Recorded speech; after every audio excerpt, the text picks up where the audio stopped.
কালো জিরে এবং সর্ষে ফোড়ন দিয়ে রান্না করেছি আলু টমেটোর ঝোল।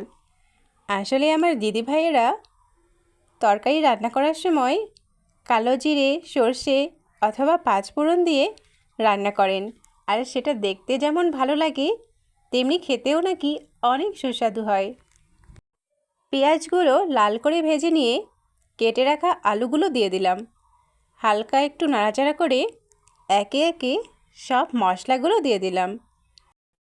হলুদের গুঁড়ো, লবণ, মরিচের গুঁড়ো, রাঁধুনি গুঁড়ো, আদা রসুন বাটা এবং হালকা একটু ধনিয়া গুঁড়ো দিয়ে মশলাটা ভালো করে কষিয়ে নিচ্ছি আলুর সাথে।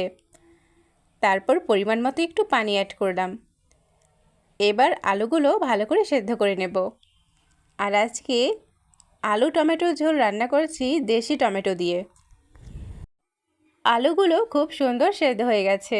এবার এখানে কেটে রাখা দেশি টমেটোগুলো দিয়ে দিলাম। তারপর আরও কিছুক্ষণ ভালো করে কষিয়ে নেব। আর দেশি টমেটো খুব তাড়াতাড়ি সেদ্ধ হয়ে যায়। এবারে পরিমাণ মতো পানি অ্যাড করব। ঝোলটা ফুটে উঠলে মাছ এবং সামান্য পরিমাণ জিরে গুঁড়ো দিয়ে নামিয়ে নেব। এই তো প্রিয় বন্ধুরা, রান্না হয়ে গেছে আলু টমেটোর ঝোল। সকলে খুব ভালো থেকো।